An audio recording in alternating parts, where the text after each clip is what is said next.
Assalamu alaikum and welcome to Perspective. As far as the situation on the border is concerned, even the Prime Minister has termed it tense, but of course assured of there being no delay as far as the general elections are concerned. The fact that Modi seems to want to stage perhaps another Pulwama attack is also something that is being said. We'll be talking about these kind of news that are coming from across the border as far as the intentions of the Modi government, Modi-led government is concerned, and the fact that of course Pakistan is insulated against any such attempts. Of course, this seems to be a camouflage, of course, to what's happening as far as the violations of human rights in Indian-occupied Jammu Kashmir, even the overall situation of minorities within India. We'll be talking about all of that today. A little later on, we'll also be talking about, of course, the new Chief Justice of Pakistan, Qazi Faez Isa, who was sworn in today, and what do we expect from him leading the Superior Court, and from the overall change in the judiciary that may be anticipated, of course, with the important cases coming up even from tomorrow onwards. All of that today on Perspective. I have with me Brigadier Retired Masud Ahmad Khan. Thank you for being with us today. Nida Salam Chaudhry, who is an expert on Indian affairs. Thank you for being with us today. And a little later on, we'll have other guests.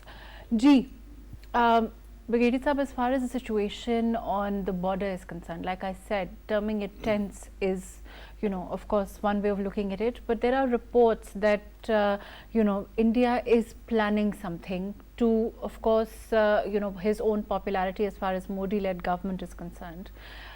They're being, trying to fuel that, and of course they have their own designs at play.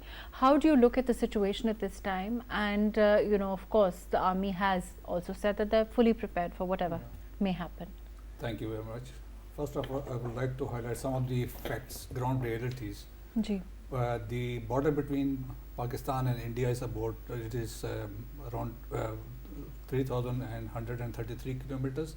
In that 2,240 is international border, 700 kilometers LOC, and 193 kilometers working boundary. So, and then beside this, India has fenced the entire border right from LOC to down south to Arabian Sea. Ji. That is a highly fortified fencing system, double layered system, laser fence, smart fence, protected by fortified bunkers. So it is humanly not possible to negotiate such a formidable obstacle system. Okay. I have been commander of Chenab Rangers along working boundary, so I have seen myself the system, how it works. Secondly, as you said, the situation is being developed now at present, as we are likely with our seeing and the Indians, they are planning to recreate a Pulwama-like situation. And for that, a development was started early January this year, when they started some of the encounters accusing Pakistan of cross-border infiltration, etc. And so ultimately the reasons of creating this hype and hysteria is that the elections are planned in the 5 states. They have already lost in Karnataka. In the 4 states, they are being planned in November and December this year. This includes Madhya Pradesh. I think there's also Rajasthan. Yeah, Rajasthan, Madhya Pradesh, Chhattisgarh, Jharkhand, yeah, Madhya Pradesh, Haryana, Karnataka. And general election next year, May 24. At the same time, Modi is losing his popularity, BJP is losing its grasp. So therefore, they are looking for an opportunity to seize this opportunity and to get the radicalized Hindu vote, and that is Pakistan. Right, Brigadier Sahab, but this strategy of Modi-led government of accusing Pakistan of terrorism to gain traction within its voters, to gain electoral support is not new. Let me come back to you. I'm going to go to Nida. Nida, of course, like Brigadier Sahab has also updated us as far as the border situation is concerned. This is, for Pakistan to be prepared and to know of these nefarious designs as far as India is concerned, it's nothing new for us, and we remain insulated. We remain, capable of ensuring our own borders are safe, our own people are safe. Is it going to, overall the internal situation of India itself, how do you assess that? Mahrukh, first of all, I would like to utterly condemn the accusation of the Indian Prime Minister Modi against Pakistan in relation to the terrorism. Indian Prime Minister strategy of accusing Pakistan is just to gain electoral interests and benefits. Unfortunately, India failed to provide any sort of evidences ever, from, if we consider the past, from Uri to Pathankot to Pulwama. At national or international forums, they failed to provide any sort of evidence. But in contrast, Pakistan provided all the evidences in an international court of justice in relation to this spy Kulbhushan Jadhav. So Indian Prime Minister is very famous in terms of selling the narratives in relation to Pakistan, anti-Pakistan sentiments. To blame Pakistan, I consider unfair, unreasonable, intolerable and bigoted as well. So the reason for Indian Prime Minister to do all these activities and to indulge Pakistan is just to gain interest in elections, because anti-Pakistan narratives, they can easily sell. But as far as, Brigadier Sahab, as far as these designs are concerned, do you think it's going to, the popularity of BJP within India, do you think, like we saw, losing in these states is right there in front of us. Do you think it's going to have the kind of effect that Modi it has had in the past? That's why they are now trying to get something, especially there is a 26-party alliance in India. So they are also creating problems. At the same time, there are statements made by Satyapal Malik, the former governor, and then the Prashant Bhushan, one of the renowned advocates. According to them, that Modi is adamant to recreate Pulwama-like situation, and according to them, either there will be some activity on the construction of Ram Mandir site, or he may go for killing of one of his BJP leaders, etc. So, according to them, he can go to any extent to win the general election of next year. So, according to Obama, in his book, The Promised Land, he said, India wins election based on anti-Pakistani sentiments. So they basically they are exploiting their sentiments against Pakistan. Therefore, they are accusing Pakistan for cross-border terrorism and baseless accusation. The recent incident which happened at Islamabad and subsequently in Uri, and then they also accused Pakistan firing from the Pakistani side, but there was no evidence provided by them. So all these are basically conceived, and accordingly, if you see the developments for the laws from the start of January 23 and up till now, all those cross-border activities, the so-called dramas they were staged, they were basically false flag operation. There were staged activities just to malign Pakistan. As far as maligning Pakistan, creating facades, of course, we've spoken about this from time to time, Nida, but apparently there was on a channel in India, March 4th, 2019 address of Modi's was, aired as live recently, and that's also perpetuating propaganda again against Pakistan. There's nothing new about that. We saw what happened even as far as this recent summit is concerned, the way that they try to camouflage the real situation in India with putting up false facades to sort of cover up what actual India looks like, with the poverty there that's rampant, the situation, whatever the world may see as far as economic situation of India is concerned, the stark reality, the attempts that it's made. But now, isn't it time that the world actually has, is sort of, being sensitized to what's actually happening? Well, the Islamabad and the world shouldn't be surprised by India and their blame game, because they're very popular in that. At the moment for India is to divert the attention from religious intolerance, discrimination, violations of human rights of minorities, inequality, and the oppression in Indian administered Kashmir. For the Modi to win the election is like do and die situation. Great. And in India, to sell the narrative of anti-Pakistan is very easy. because obviously BJP under the umbrella of Modi and with a combination of their chief of army staff as well, they use the blood of their soldiers to gain popularity and to gain interest in the elections. Because in the past we have seen that Modi used anti-Pakistan sentiments in political rallies, and their ex-governor accepted that the last Pulwama attack was the security lapse by India, but to blame Pakistan again was very much unfair. But Brigadier Sahab, in terms of the way that the Indian citizens are sensitized to what's actually happening, the fact that we are talking about it today, the fact that their media also is talking about it, the fact that it is now expected, exposes Modi and exposes the tactics of BJP in a way like never before. Don't you agree with that? I agree with you, and probably it was today the opposition alliance, they have announced they will boycott 14 anchors of mainstream Indian media because according to them they are projecting the BJP RSS narrative. So that is one of the factors, and moreover the Godi media is, they are creating the hysteria.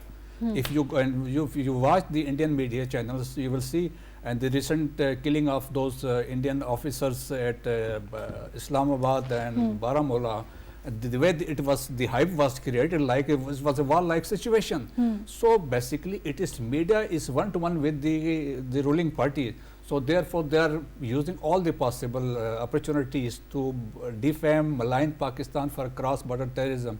Secondly, the Pulwama, it has already been established it was a false flag operation by Satyapal Malik. He has given the evidence and that has been confirmed. Even the Mumbai attacks, Elias Davidson, he wrote a book, The Betrayal of India, 905 pages, and he raised hundreds of questions, and he said it was inside job.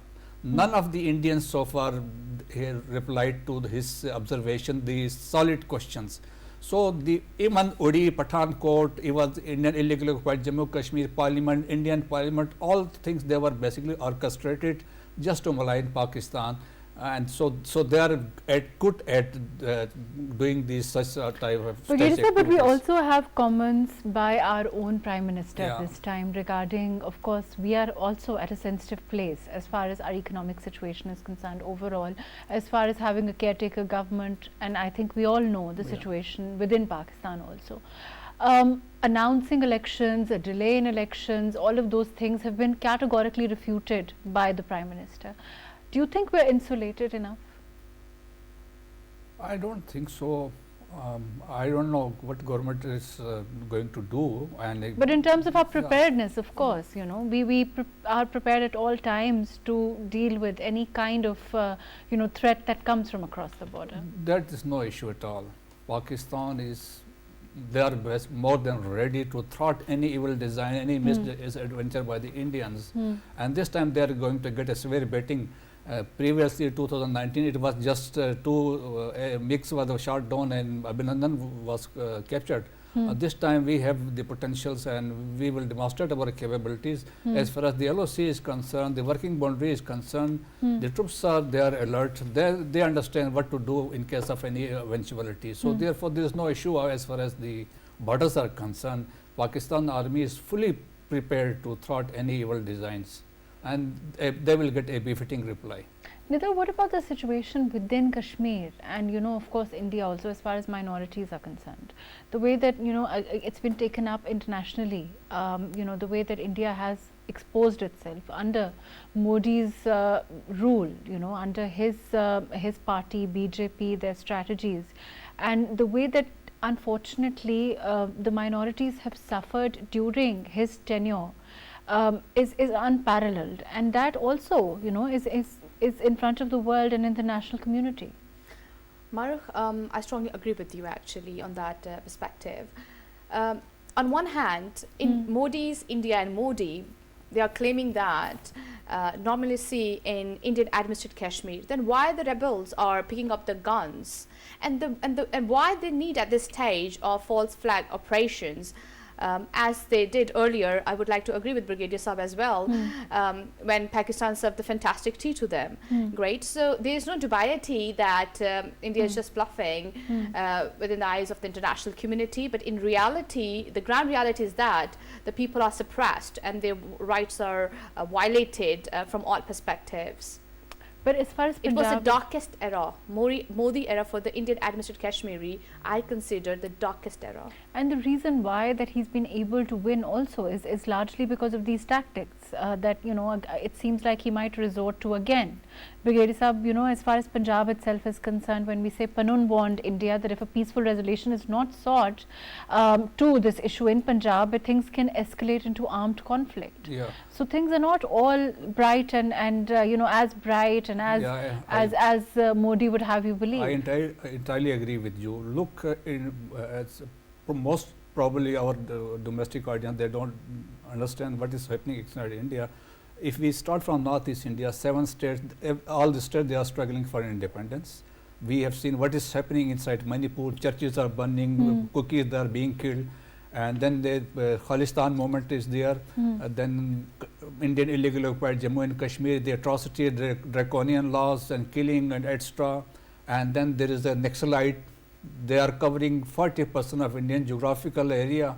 So that is a very strong movement in the center of India. Then Dalits, they are being faced a form of apartheid. So this is a situation inside India, but it's not that shining India or that powerful India.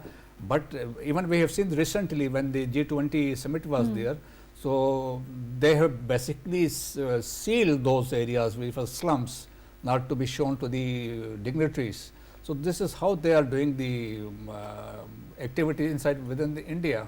But Nida, as far as the relationship in you know, India's relationship with the international community is concerned, we have to concede to an extent that the clout that India enjoys because of its being such a huge market, international market, because of its you know, economic power, all of those things are there.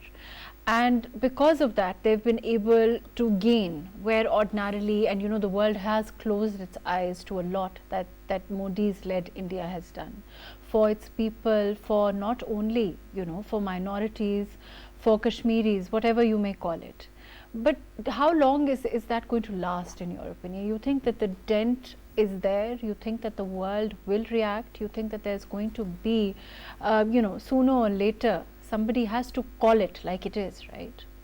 Mahrukh, world has already reacted. Let me give you an example of G20 when Modi and his cabinet, his current government tried to hide the slums behind the green advertisement boards.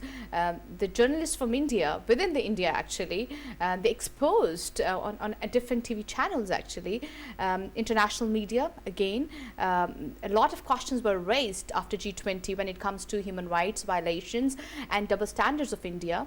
Again, Modi's double face, I would like to consider that. So I think the question for the Western leaders at the moment is that when you prefer human rights to prevail at home, then how comes you support somebody or a state where the violations is at its peak? So I think international media highlighted that as well, from Washington Post to New York Times to Guardian and everywhere. The two questions I think that they're important, Brigadier Saab. One, the internal politics of the BJP, as far as the popularity of Modi within his party is concerned. Hasn't that suffered also because of these tactics? Because there is, you know, a more enlightened element within BJP that doesn't agree with this style of politics.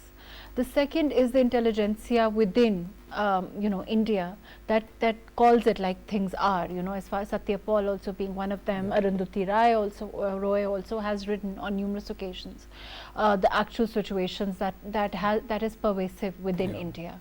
Those two are also factors that, you know, perhaps will change things. No? Yeah, I agree with you. As far as the intelligentsia is concerned, the intellectuals are concerned. Certainly, they are serious. They talk of facts. But when we talk of BJP and RSS, you will not find any change. You don't think there's any sane element? Not at all, not at all. You see the statement, the rhetorics by Home Minister, the defense ministers, and the RSS leaders, they are talking of taking Azad Jammu and Kashmir and Gilgit-Baltistan. Simple as that. And they said that we have to settle our score.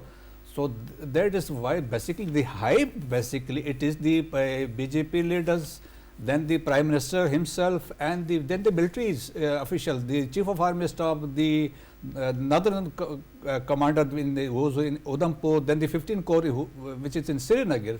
So everyone, they are basically now creating a hype, a situation basically to benefit the BJP. So they were going for it to, they will try to violate or to escalate the situation along the LOC to break the ceasefire line, and then to escalate the situation and to for the political gains. And certainly I am convinced they basically they have started the things. They will go for something big in near future. Nida, as far as these comments from people like Satya Paul, from other people, writers within India is concerned, as far as our movement, international movement is concerned, to show the world what's actually happening, how can we build on that? I think those are important questions for Pakistan. I think Pakistani media is engaging as well, the international audience and Pakistan Foreign Office. I think they are giving replies to all the accusations and the blame game, and the BJP is repeating its practice as always. They are very, very popular in that. So international diaspora, I think, should be on one page in terms of spread awareness and to raise the voice at international forums. For example, those people who are representing different parliaments across the globe should raise the voice as well, from British Parliament to Canadian Parliament and all that. As far as the issue within Kashmir is concerned, do you think that it is, as some anticipate within India, it can extend to Punjab also? Oh yes, because a lot of liberation movements are going on within India. So Modi has a lot of issues actually. The bright picture which he showed to the G20 leaders in reality is quite different.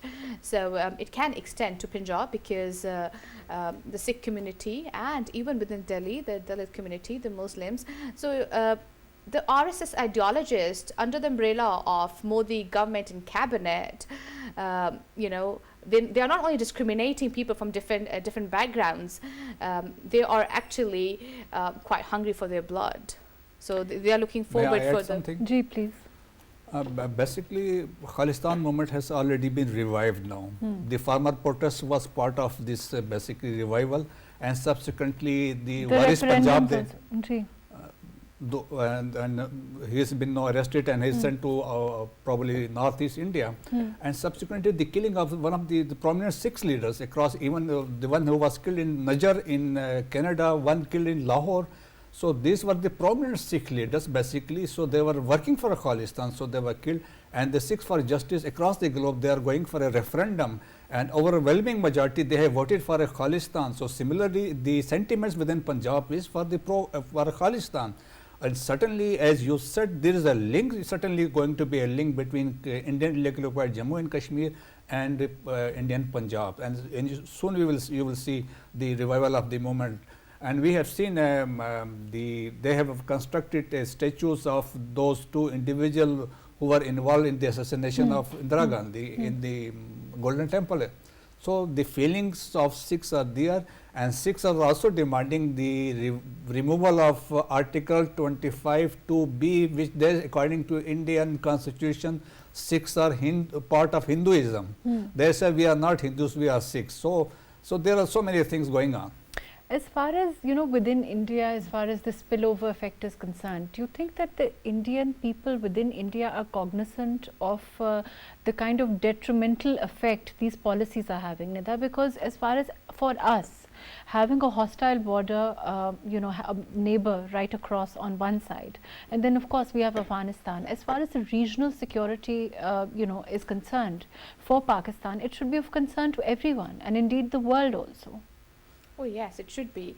But I think Pakistan has all the capacities and capabilities to combat I strongly believe that. And Pakistan always show the positive response, either if it's a Kartarpur corridor or either if it's an offer, come forward for the table talk. India should leave the rigid behavior behind the bars and come forward for the table talk, because obviously Pakistan is a backbone of the region. But that seems to be a far cry under a leader like Modi, right? Agreed. Looks like impossible for a table talk for time being. You know, even the kind of relationship as far as, you know, our playing cricket, for example, those things are also, you know, we haven't been able to continue as much as we would like. And the relationship has degenerated on all accounts under this leadership. We must accept one thing: India has not accepted Pakistan as sovereign independent state as it is neighbor. So they are trying right from 1947 to destabilize Pakistan. And we have seen the last 20 years when Karzai and Ghani was ruling Afghanistan. Those 20 years, the RAW was basically controlling Afghanistan. There were 66 training camps, and they were attacking Pakistan right from Khyber Pakhtunkhwa to Balochistan. But it's ironic that India manages to talk about Gilgit-Baltistan when, you know, we are seeing the spillover effect in their own Punjab. Yeah. Exactly, again, that is the propaganda. So since I am from son of the Sahel, so let me explain. And what actually happened recently, again, there was some unrest in Gilgit-Baltistan.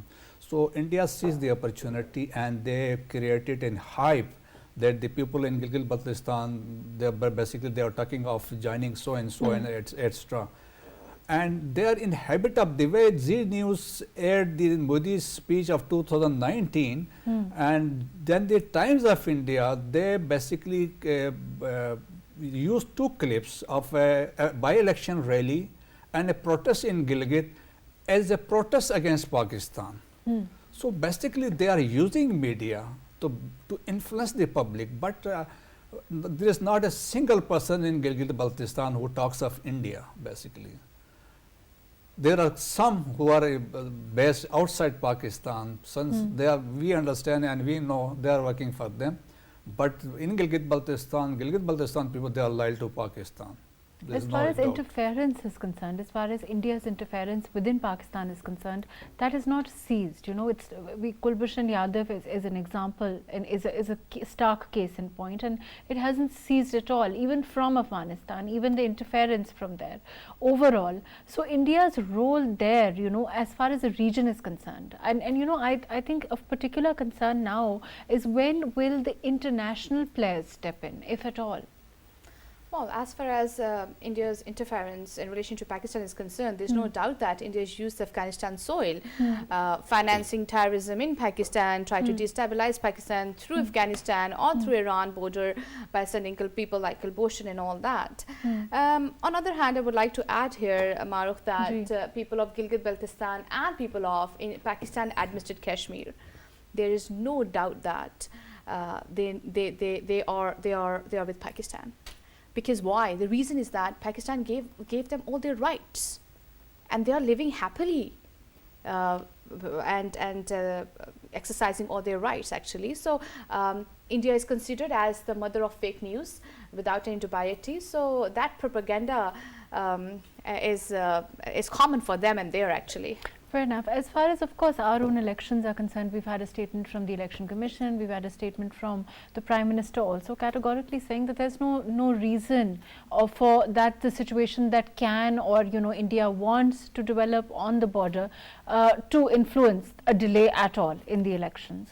As far as Modi is concerned, certainly, you know, the designs are there, and as we spoke earlier also, they're not new. This kind of perpetuating terrorism to fuel his own electoral popularity is something that to a degree Pakistan and our army, our government has anticipated for a while. And so, you know, as far as our preparedness is concerned, there's no doubt that we are prepared to deal with anything and everything that may happen from across the border, any nefarious designs by a Modi-led government.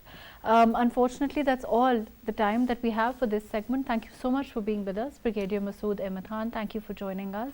Nida, Salam, Chaudhry, thank you for being with us today.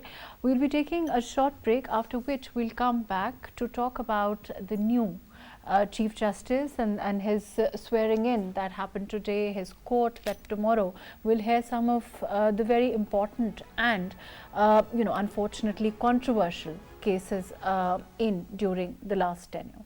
All of that today after a short break.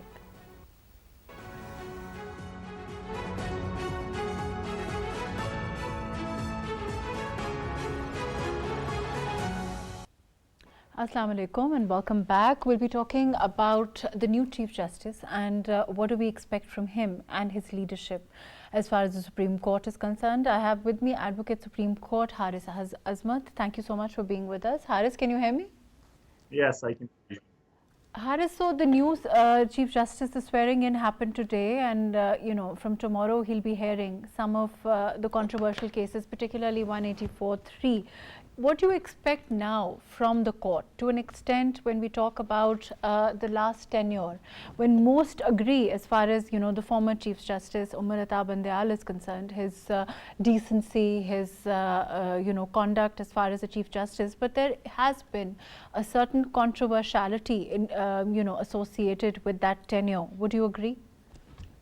Well, controversial is a strong word. It depends who you're speaking to. But what I would agree is that maybe the Chief Justice, where he kind of slightly went wrong, was the former Chief Justice. He should have formed a full court on many controversial issues. You see, the unfortunate aspect of the last tenure of the Supreme Court was that following an order had become optional. That should never have been the case. And my understanding is that whatever order, if that in controversial cases, in politically charged up cases, if those would have been passed by the might of the full court, though there would never have been an option where those orders would not have been implemented. Okay. So the great thing Qazi Faez Isa has done. You think a way, Haris, so you think a way to perhaps, end the, perhaps not controversiality, whatever you may call it, would have been to perhaps go for a larger bench, a full court even. Let me come back to you. We have with us Irfan Qadir Saab, who's a renowned legal expert. Irfan Saab, can you hear me? Gigi, I can hear you quite clearly. Irfan Saab, overall, as far as the last tenure that has ended today, there is a lot that is being said about the former Chief Justice, a lot that has been alleged by different political parties also. And it's become, I don't think anybody can disagree that he's become politicized. He became politicized. Would you agree with that? You think that what kind of changes would you like to see as far as the new Chief Justice, the new court, the constitution of the court? And again, Haris was saying that perhaps a lot of issues could have been avoided if he'd gone for a full court on these issues. I totally agree with you that the former Chief Justice has become extremely controversial. And he also greatly undermined the image of the Supreme Court as an institution, which is extremely unfortunate. And in the light of the experiences that we have had with regard to the conduct of the former Chief Justices, I think we have hit the rock bottom as far as deterioration of Supreme Court as an institution is concerned. So, as I said, it has been seriously undermined, and for the next Chief Justice, he will have to rebuild the image of the Supreme Court, and also the division within the Supreme Court, that there's a highly polarized by Supreme Court, and Supreme Court was dabbling into political matters, trying to regulate politics in Pakistan. And beyond that, they are also assuming the role of a supra parliament, which they are not. Irfan Saab, the judgment that, I'm going to interject here. As far as the judgment is concerned that came on NAB law amendments, we saw the dissenting note of Mansoor Ali Shah, and Justice Mansoor Ali Shah talked about parliamentary supremacy. He talked about the fact that perhaps it should be up to the parliament, and perhaps this was, according to him, a foray into the parliament's supremacy. whatever maybe the opinion of the former Chief Justice, the question now is that going to be enough, or are judicial reforms the answer to actually ensuring that we have a court that is above bias, that we have a court that is above any kind of controversiality? You see, in the short run, there can't be judicial reforms. For judicial reforms, you need legislation and you need amendments in the constitution. And elections are still to take place. The parliament is to come into existence after the election. So in the interregnum, in the short run, there are many remedial things which are now to be done by the Supreme Court itself. And for those, most of the decisions of the former Chief Justice, where they have encroached upon the domain of Parliament, of the executive, and also they have been regulating politics, all those decisions have to be undone, and undone very quickly. And the laws which were made by the Parliament, which have been, two of them have been set at naught by the Supreme Court, which includes the National Accountability Ordinance. And the impact of the setting aside of National Accountability Ordinance is going to create a lot of confusion unless the wrong that has been done to the Constitution is remedied immediately. So the first priority, the Supreme Court will have to set aside all these judgments, and then the formation of benches must be in accordance with law, and the law is the Practice and Procedure Act, and that case has been fixed on top priority tomorrow, which is a very good. What do you expect on to happen as far as the issue of suo moto, as far as the issue of powers under 184(3) as a lawyer? You see, it is not only a question as a lawyer, but as a student of constitutional law, I have no doubt in my mind that the Practice and Procedure Act, which had been suspended by the previous Chief Justice, that suspension will come to an end immediately. Perhaps tomorrow it will come to an end, and the benches will be constituted in accordance with that existing law, because the Supreme Court has no power to suspend an existing law, set aside an existing law. That power is available to them, but they cannot suspend an existing law unless they exercise the power of doing away with that law, and that is the only course open. The concept of suspension is neither there in the Constitution nor it is there in a statute.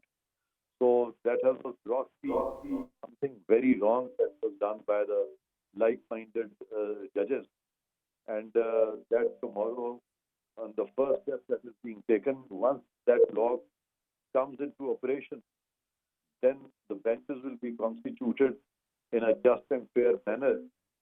And I am sure that all the decisions which were rendered by those benches which were constituted in violation of the Practice and Procedure law, all those decisions will automatically become illegal. So that would be a very good thing, and that is the requirement of the day. And I think the Chief Justice, the new Chief Justice, is fully cognizant of the situation, and he knows that time is of the essence in these matters. And I am very hopeful that new Chief Justice will succeed in rebuilding the image of our Supreme Court. Thank you so much for your time, Irfan Saab. Thank you for being with us. I'm going to go to Haris Azmat. Haris, can you hear me? Yes. Haris, do you think, okay, I'm going to say it, but do you think it's going to, to an extent the new Chief Justice has already become, I don't know what the right word is, politicized? Well, it's very unfortunate that Supreme Court time and again has been called upon to answer political questions which should ideally be answered in the Parliament in the first place. Yes, there is a clear divide. Some think that the new Chief Justice might favor us. Some think that he might be against us. But personally speaking, I've appeared before the Chief Justice. He's a man of law, and he's somebody who will uphold the Constitution. So, but the decisions will determine how politicized the Chief Justice will become in the future, or maybe not. But overall, as far as the image of the Supreme Court is concerned, I think as a lawyer, you would have to agree that it's certainly taken, some beating as far as during the recent time, and even other Chief Justices, if we look back, as far as the issue of suo motu is concerned, as far as the issue of jurisdiction is concerned, all of those have been, it's not just this current tenure of Umar Ata Bandyal, but earlier also. And, tweets on conduct of judges, even lower court judges, this kind of practice has to stop. And do you think it's going to come from the very top? The kind of, again, I would like to say, the kind of conservatism that has been associated with judges needs to, perhaps come back. Well, there are two views on this aspect. One view is yes, there should not be any discussion on the conduct of judges or their judgments. But there is another view, a more enlightened view, that maybe everything should be discussed out in the open, and not just when a decision is given. They're public servants, they're paid by the taxpayer. One of the decisions that I'm hearing that the Chief Justice Qazi Faez Isa is doing, that he's going to televise all hearings of important decisions. In fact, that's been his long-standing demand when his own case was being heard by the Supreme Court to televise the hearing. As a lawyer, I see that in India, most of their high courts as well as their Supreme Court, in important cases, it is being televised live. So this keeps a very good check on the judges as well, on their conduct and how they conduct their court, how they deal with the litigants, how they deal with the lawyers. I think there should be greater debate on the decisions of the judges, of course, within an element of decency, and it shouldn't be defamatory. But you see, all judges are there on taxpayers' expense. If a court is supposed to start at 9:30 and the judge doesn't come at 10:30, then his conduct should be discussed out in the open. If a judge is not deciding any cases and he's just being there, and the Supreme Judicial Council is very conservative in terms of taking action against the judges. It has only been on financial misconduct. Why not intellectual misconduct? Why can't we see more transparency and see the numbers? How many cases has a judge decided in a month? How many number of hours has he sat in the court? How many pages of judgments has he written? So that this, I think, going forward, this is going to be one of the tasks that the Chief Justice Qazi Faez Isa will do, and put his own house in order, because that's his own long-standing time. I mean, having televised hearings, like you're saying, is a practice all over the world. And, if we go for it, I don't think a lot of people will have any objections. But the question of having press conferences by political parties outside courts, of appearing and then coming out, and mudslinging that happened, those practices also, those have to stop to an extent. For the judges to get that kind of, to make them political. It's been across the board, and there's not one political party, but we've seen it happen by all political parties to an extent, whatever suits them at whatever time. I agree. I understand what you're saying. Normally, judges only speak through their own judgments, and they can't really, answer those press conferences. But in the last tenure, in the last year and two, it has. I agree. It has become overboard. It has been at an extreme length. Any party who doesn't like a decision of the Supreme Court just goes out and does a press conference on the conduct of the judges. But one of the reasons for that has been the non-formation of the full bench, because the allegation against CJP, former CJP Bandyal, had been that there have been like-minded judges. So to dispel that impression, for one, because I really like CJ Bandyal, he was a fantastic judge, a very humble judge who would give everybody time in the court. But unfortunately, in highly charged up political cases, he formed benches of his choice. What he could have done was to form a larger bench and then gave a dissenting note if the majority didn't favor him. It's not necessary that for a Chief Justice to form a bench of his liking. And this is one of the biggest tests that Chief Justice Qazi Faez Isa would also face. would he be willing to sit in a bench in which he knows that he'll be in minority? And that is something that time will tell. But I agree that this should never happen, that if a party... Haris, we've seen families being dragged into, a lot that has been said as far as, Justice Qazi Faez Isa is concerned. For him to have his wife with him during the oath-taking ceremony was unprecedented, perhaps, but of course very welcome. And we saw, as far as other judges and their families being dragged into that kind of mudslinging, that kind of all of those practices, the partisan Supreme Court, the polarization within the Supreme Court, all of those things have unfortunately shed a very bad light on, the current Supreme Court, whatever its constitution. Well, I agree that families have been dragged in, which is unfortunate. That should never be the case. But CJP Qazi Faez Isa taking his wife along for the oath-taking ceremony is unprecedented in Pakistan, but not internationally. The Supreme Court of the US, of America. Even presidents, and yes, I know. So all over the world. So it's a great. I mean, I'm saying that it's a great practice, and I'm glad that it happened, as I'm sure everyone is. But I'm just saying that it's unfortunate the way that the recent practice of dragging families into these kind of disagreements, political disagreements, and the kind of mudslinging. Unfortunately, that's all the time that we have. Thank you so much for being with us. Haris, Azmat, thank you so much for joining us today.